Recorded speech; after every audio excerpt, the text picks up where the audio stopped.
I'll keep all my jokes clean. No need to keep the jokes clean. Hello and welcome back, everyone. As you guys know, my name is Nicole, and I am here with the amazing Paulette Ensign, and she is the tips marketing, the tips queen. Like, you are just absolutely amazing, Paulette. Take it away. Tell us a little bit about you and your absolutely amazing business. Well, thank you very much, Nicole. Thanks so much for the invitation. I know that you and I are really great at sharing a lot of good educational information in between laughs. Yes. That, unless we are having a good time with this, what's the point? Amen. So, how far back do you want me to go? You want me to go back to 32 years and just, make data points here?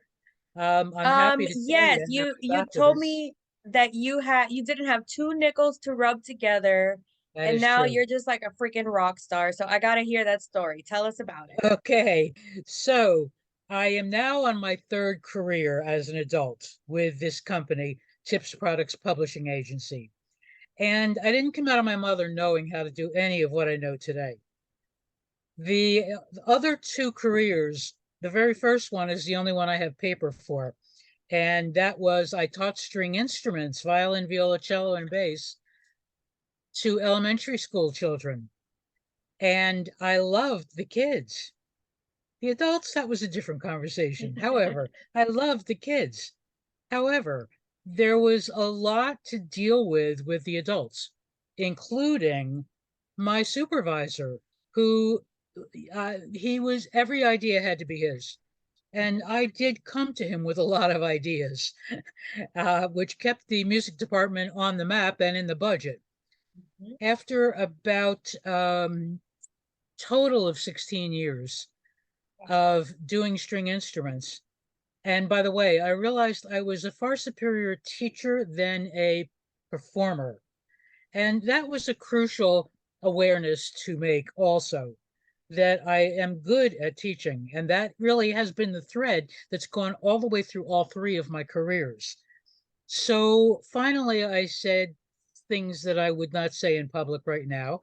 And I decided that it was time to leave that industry. I had 2 degrees in music ed, and yet I wasn't happy. And if I wasn't happy, how could I really be my best in what I could share? So I didn't look to see if there was any water in the pool before I jumped into it.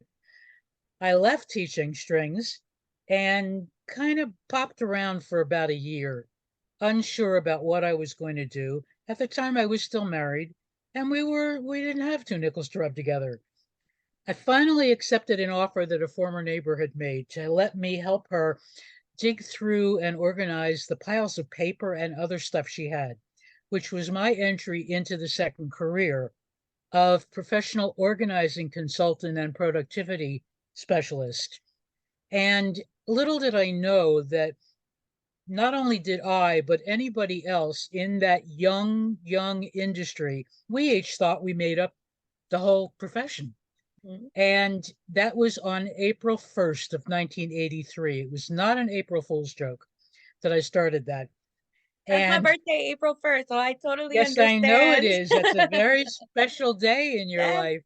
That's like September 22nd is the sacred day of my year. Um, there may be other holidays that people, decide that those are sacred days. September Mhm. 22nd is mine. At any rate, I was very involved in helping to move the professional organizing industry forward because as a firstborn, I love trailblazing and starting things that weren't there before, which really does typify my third career.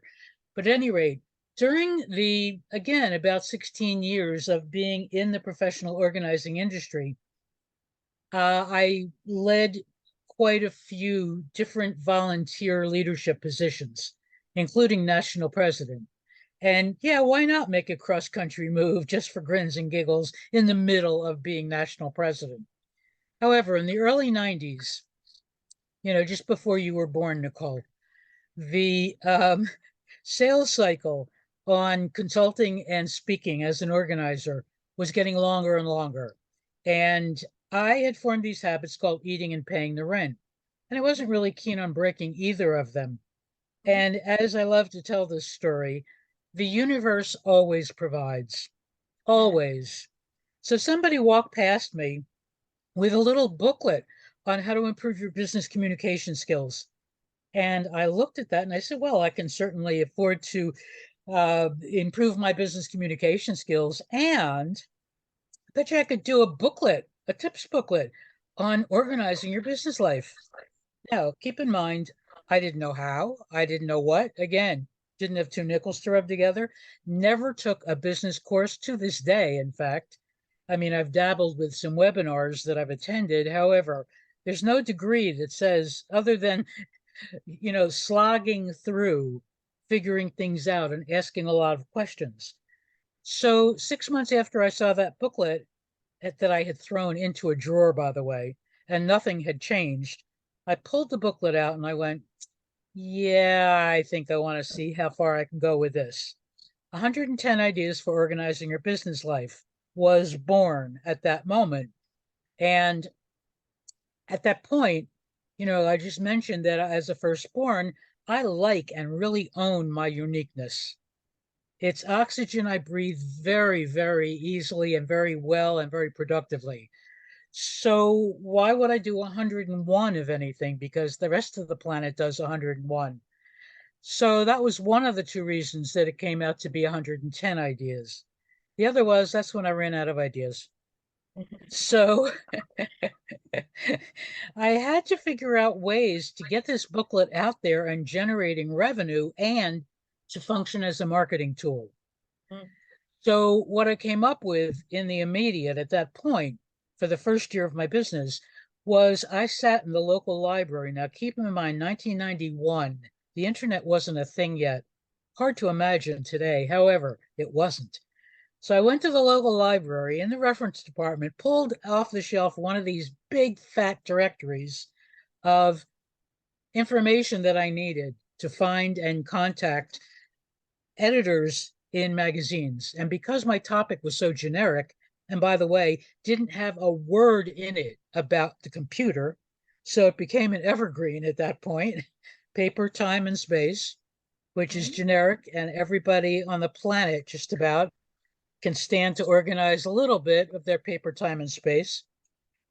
Well, I sent them one at a time to these editors a copy of the booklet and a cover letter, inviting them to excerpt from the booklet into an article that they would write, provided they would put the contact information and the price, at that point, $5 for a single copy, into an article they would write and put into their magazines. Well, if you can imagine this on a daily basis, tubs of envelopes from the post office every day, each Wow. one of them with some form of money in it. Some was green money, some was checks, some were checks from other countries where I couldn't cash it because the transaction fee was more than the face value of the check. So that was the first year of how I did it, 50,000 copies, one at a time. Wow. During Wow, wow, that wow. I love phase, that. yeah, right. I mean, it was manna from heaven from where I was coming from. Not gigantic money, however. My gratitude was immeasurable. Mm. During that phase, and I promise you I will get more laser in a moment, but I think that these steps are useful for people to get a sense of how it is that I personally ended up selling over 2 million copies of that booklet and its content in various languages and formats, wait for it, without spending a penny on advertising. Well, Oh that my God, captured that's the so attention. sexy. Yeah, right. That captured the attention of a lot of people. And during that first year, there were all kinds of um, people approaching me that even if I really was good at cold calling, I never could have accessed. I never could have Mhm. broken through the wall. Mhm. Well, the one that changed my business model, like over a weekend, was one check I got for $1,000. And I wanted to know what this person thought they were buying. Now, keep in mind that I mentioned that I was very involved and ultimately national president of the association, National Association of Professional Organizers. And I had access to all the major manufacturers having anything to do with organizing, whether it was containers, whether it was office supplies. What I didn't have was knowledge. Nicole, I had never been in a corporation, nor do I plan to. The closest I got, Amen. yeah, right? I mean, I needed to be in a mode of self-determination. I was like a caged animal that Mhm. time that I was teaching string. So I called this guy who sent me the $1,000 check. And I said to him, thank you so much. I really need to know what you have in mind. Now, I left it as open as that, what you have in mind. I didn't, say, how are you going to use it? How many, I didn't say any of that. So he said to me, I bought one copy of your booklet that I saw in a magazine someplace. And he said, I loved it so much. What I decided I want to do is I want to use that booklet as that year's holiday greeting from my company because it's so generic that no matter whether it's my personal friends or my professional colleagues and vendors and all of that. So, Paulette, could we have our company name and phone number on the cover? Okay, I don't know how I was going to make that happen. Seemed like it wasn't going to be rocket science, though, which it turned out not to be rocket science. Then he very dramatically said, I have one big favor to ask you. I said, hey, if I can, I'll be happy to. He said, would you mind putting your contact information in the booklet, leaving it in there? No, I wouldn't mind at all.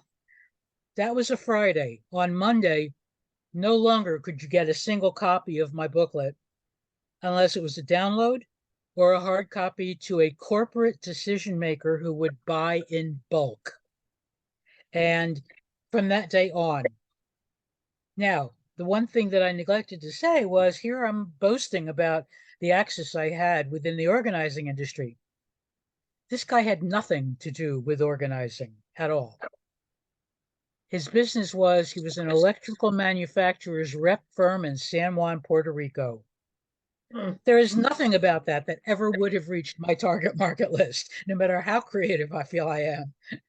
So that's the business model. And I fell into it.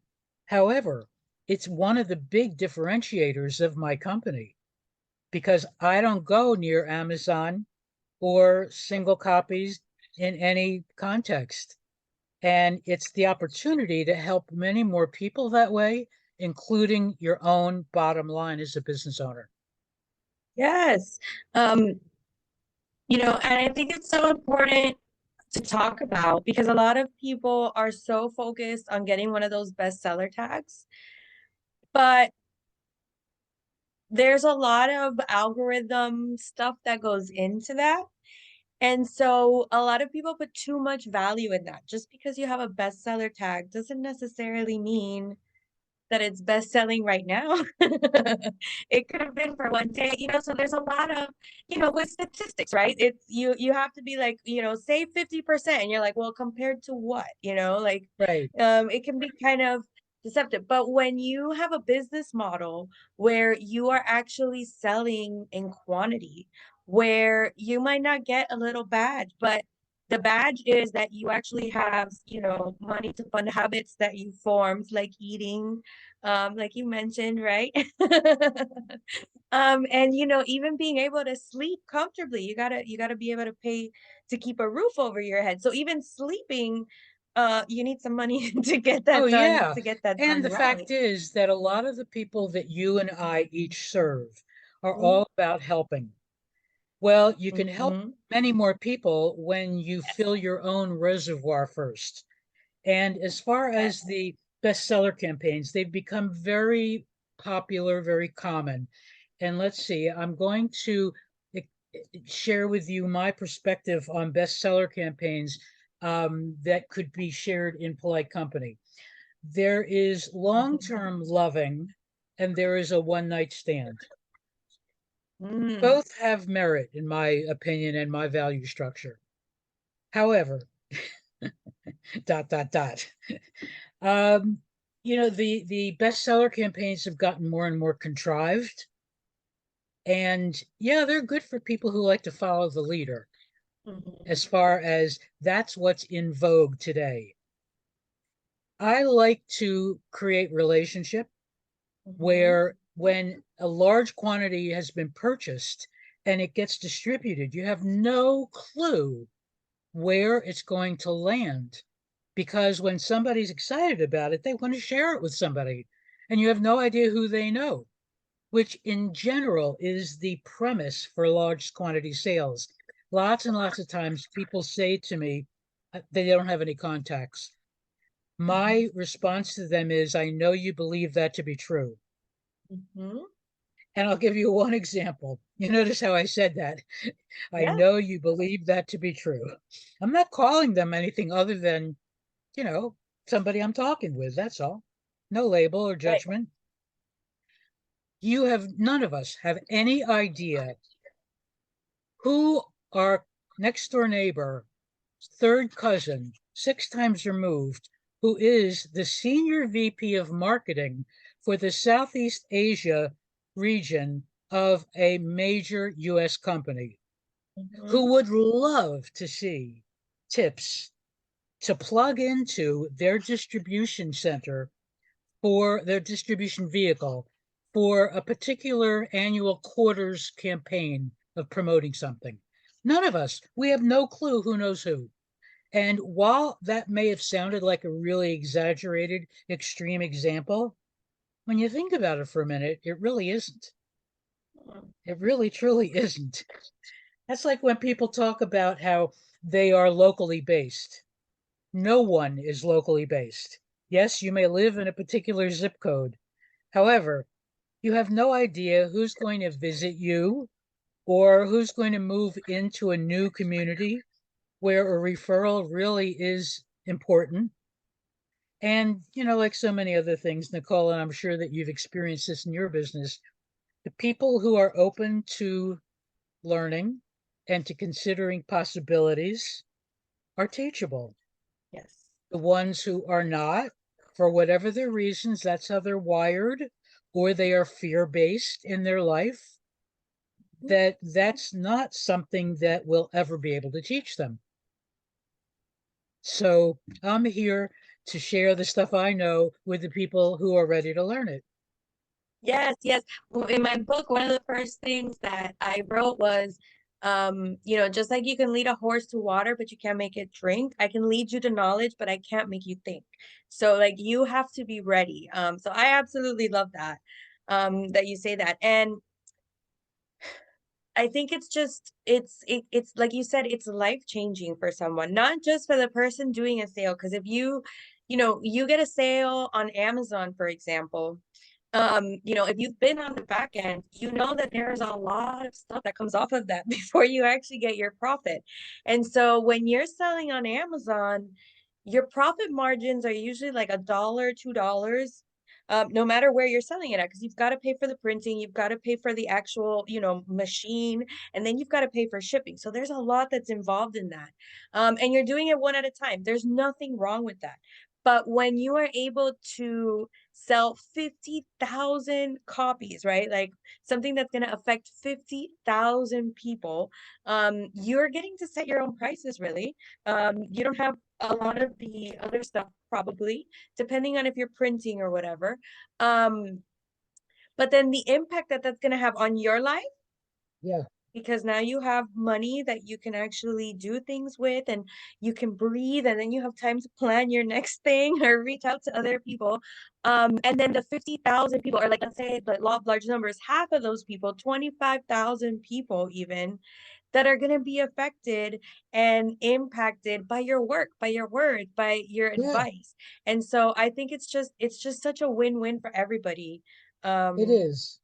doing it. And I'll And tell then you it's so another easy. thing. Like you taught me Yeah, it's so freaking easy.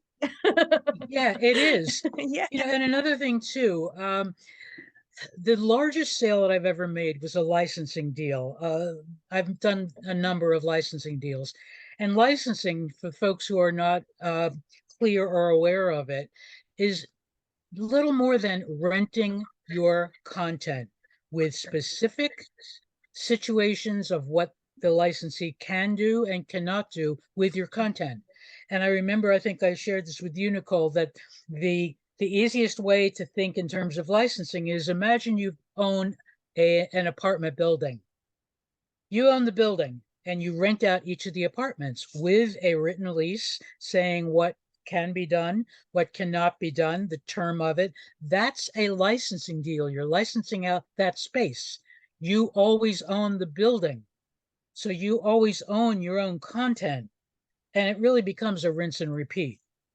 The other thing about Amazon and a lot of other business models is that you never get to know who your buyer is unless you set People something don't up, realize that. some kind of a deal up where if you buy my whatever on Amazon and send me the receipt, you will get, and that's one way, and the only way that I've ever heard of being able to find out who the client was so that they'll buy more from you. And Mhm. that's how business is done, Yes, of having repeat buyers. So I yes, know yes. you and I can talk all day and into next year probably, but what else would you like to know from me today? Yes. Um, no, I was just gonna say, no, that's just fantastic, Paulette. And so you mentioned gratitude. Talk to me a little bit about, was gratitude and overcoming yourself a part of this journey? Oh yeah, Because that's the name of my book. yes, oh yeah, definitely. And I'll tell you, there's some very specific pillars that Hmm. go into gratitude for me. That being resilient is one of the greatest characteristics that anybody can have. And how that fits into gratitude is that by being resilient and rolling with whatever the challenges are, it's amazing how much brighter and exciting and full life is. And I don't mean full, busy, crazy. I mean full in the way of richness, that when you're resilient and you're open to possibilities, which is one of the phrases that I used during my term as national president of that association. I asked the question constantly, are you open to the possibilities? And one day when I wasn't, somebody called me out on it. They said, oh, such a big shot here. You're talking about, are you open to the possibilities? Doesn't sound like you are in this particular conversation. So I was nailed and I fessed up to it and I said, thank you. And there's gratitude for somebody being that aware, that aware. And the awareness also enters into the gratitude. What am I grateful for in the face of life seeming to be upside down? And it can be the things that are just right in front of our face. I when I've mentioned, and we've joked about it now a few times about not having two nickels to rub together, there were still a lot of things that I was grateful for now in hindsight. At the time, I didn't have as great an awareness of the Hmm. value and the importance of gratitude. So I mentioned asking questions. That also has been a great pillar. And I'm laughing at myself now in noticing my own growth, not in an arrogant, obnoxious way, as much as a joyful way, that when now somebody suggests something to me, instead of barking back at them, what do you think? I'm some kind of a jerk that I don't know that, which I have been known to do quite a bit in my earlier life. Very defensive, and it was a pox on me. Now I have been successful in a lot of ways in improving who I am and bringing the best of me to people and be able to help them. So now when somebody offers me a suggestion that I just didn't think of, like I had broken my arm a year ago, and someone said to me that I had a 40-minute drive to my hairdresser in a couple of days. And someone had suggested to me something that I hadn't thought about. And I was really glad that she did suggest it. She said, have you thought about doing a little local test drive just to see how your arm is working? Now, in the past, I assure you, I would have either my face would have given me away or I would have mouthed off that Mhm. would have alienated what was well intended that I wasn't seeing that way because it was all about me. Mhm. What do you think? I'm a jerk? Instead, automatically, what came out of my mouth without me even thinking about it was, thank you so much. I really appreciate that. It never occurred to me. And lo and behold, it was a really valid suggestion because what I observed instantly was anytime I had to turn a corner, I had to slow down. Mhm. Now, that's not something that I consciously was wired to anticipate. However, experiential learning, there it was. So, yeah, the overcoming things. I had some very good advisors. I've had very long term good friends, and that's not a word that I use willy nilly. Mhm. Friends are important, and I'm there with them, and they're there with me. And for long term, I mean, I have quite a few, an unusually large number of inner circle, given given how I showed up for Mhm. so many of those years. And that's where I was. I make no apologies about it because my parents didn't know any better. So they couldn't teach me what they didn't know. Right. And once I realized what was happening, I didn't know all the nits and grits of it. I did know that something wasn't working. Mhm. And I found some real great advisors in my life, one in particular, who worked 10 years with me. And now I'm version 4.0. Love And it. when I first started to deal with that advisor, I was in the minus column. I left dead bodies in my wake. So I live a stress-free life because Mhm. I can and because I'm aware, and that people enjoy working with me and I enjoy working with them. And we laugh and we carry on, and we tell jokes of all flavors and we get the job done. Absolutely. Now, am I done yet? Hell no. Not even close. No, and now you're helping other entrepreneurs Yeah. to do the same thing, to Yeah. help. So, talk to me a little bit. Speaking of which, can you talk to me a little bit about how we can connect with you online? I'd be happy to. And for those who are watching this on video, you'll see that my website is following my name in the lower left corner, and it is tipsproducts.com. That's plural on both those words that make all one word. Tipsproducts.com. Don't lose your S along the way. If you are high tech, there is also a QR code here that you can scan to find the information that you need to reach me, including my phone number and our website and all of that good stuff. The name of the company is Tips Products Publishing Agency because for 32 years, we have been helping subject matter experts and thought leaders to value their expertise. Very easy to undervalue what you know. It is. And That's each of us has a totally different body of knowledge with very little overlap. Do we have time for me to share just a quick story about that please, as an yes, example? yes, please, please. So, one of my closest friends, she and I, it's amazing that we've stayed friends for over 30 years because we couldn't be more different. She eats at least one meal of statistics a day. Me, I don't care about the statistics. I'm about getting stuff done, and I'm more practical. So we had created a ritual of going to the very large county fair here in San Diego about every other year. And when we were walking one year, we were at the fair, and I was eating something, and I have very hungry clothes. Clothing loves to participate in any eating function I, from the neck up, go after. And they usually, it usually lands on my wonderfully endowed chest. Mm, And that day I was wearing a brand new white shirt. or Yes. And it was chocolate that found its way. mm, And I was really annoyed because the shirt was brand new and I haven't been that great in my cleaning skills anyway. And so I was mouthing off about it. My friend looks at me like, what's your problem? And she says to me, you know that white vinegar will get that out, don't you? And I looked at her like she had 12 heads. I said, what are you talking about? She said, come on, you're smart. You know that white vinegar is a cleaning agent, don't you? I said, no.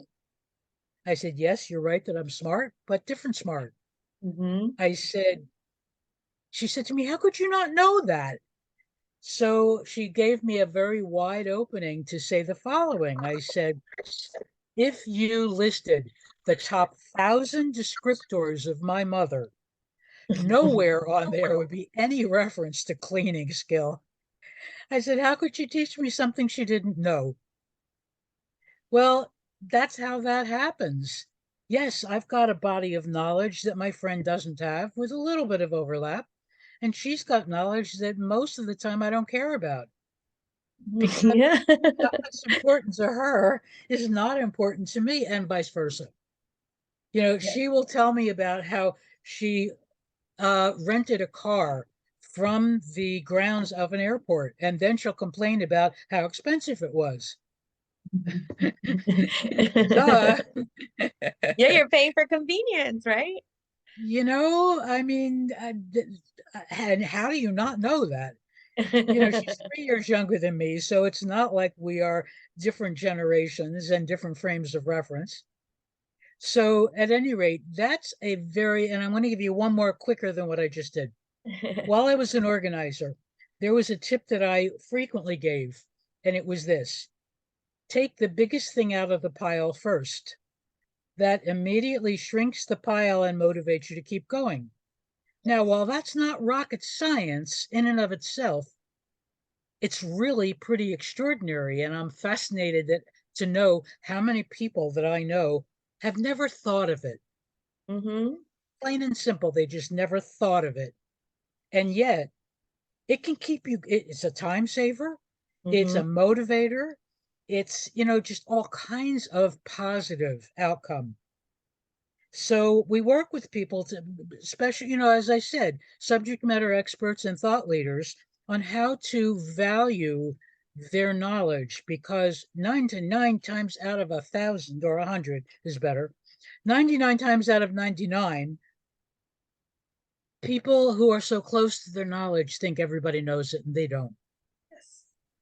No, no, that is so true. And like you said, we discount the things that we know because we're like, Yeah. oh, well, this is, I learned this from my mom. So obviously everybody has to know this. So they had to learn it from their mom too. Yeah. Um, and then you go to some people's house and you see how they cook pasta and you're like, oh my God. Or you see how they clean the floor and you're like, this isn't cleaning. You're like, what are you doing? So Yeah. yeah, you realize that it's just little specialties. And even with me as a business coach, my clients, they all have amazing skills, and Yeah. they have their expertise, Right. but when it comes to like the actual business side of it, they're like, I don't know. And then I'll be Right. like, well, you just have to like do this. And they're like, oh my God, why didn't I know this? This is amazing. It's so simple. I'm like, because Right. that's not your thing. You didn't know that. Yeah. And that's okay. That's why you pay me the big bucks to help you out, Exactly. right? Yeah. Well, I'll tell you, there are three possible responses that someone can have when I share a tip with them, or when you share a tip, or any of us. It can be brand new information, stuff they just never knew. White vinegar is a cleaning agent. It Mhm. can be a reminder of something they knew and haven't used recently, Yes. so they kind of forgot about it. And the third is it can be confirmation that an expert just verified what I already know. Yes. And you tell me, I think all three of those things have high value. Yes. And it's actually when I'm recommending tips content like for social media, one of the things that I tell my clients is it's a great idea to do an advanced tip and a basic tip because the advanced tip you're going to be like, "Oh wow, I never thought of that." And then the basic tip is going to be confirmation, "Oh, this lady knows what she's talking about." Then you go to another advanced tip and now I'm ready to hear it because okay, she said something really cool, she said something I knew, so I was right. I wanna know what else she has to say, and so it can be the same way in the books, right? Booklet, yeah. In the booklet, sorry. And a way to remember booklet is Paulette booklet. Paulette. Uh, the thing you just mentioned is great for promotion and publicity. And the value of starting with your first set of 52 tips has to be basic. Yes. Not only for the three reasons that's possible that it'll be valuable, it'll be setting yourself up for a recurring revenue sale with whoever purchased in bulk the first set of tips. And I'm saying it that way because we really do identify ways to expand your product line with one manuscript of 52 tips. Yes. And, I've talked about booklets. I will show you just a couple of covers that we've done just to get a frame of reference. That this one was from a physical therapist who specialized in joint pain, joint. So knee pain is what this one is about. Self-managing knee pain, 52 tips before considering injections and surgery. Well, my colleagues as baby boomers are all stoked to see this, and they want to know where they can get it. This one is a woman who was a living organ donor for her mom. So in this one, there's 26 tips for the donor and 26 tips for the recipient on how to prepare. And they wanted to tell their story, so they wrote a small book. And we also did an audio recording. So these are just a few of the Yes. thousands we've done in 32 years. And it's real basic stuff on purpose. And Yes. that we've got we repurpose the content over and over and over again so that it's information that people who are millennials and who are only online and they don't want to have something to hold in their hand and flip pages, they get the education. And the boomers who, yeah, I'm great about seeing downloads and Kindle and things like that. However, not everybody is.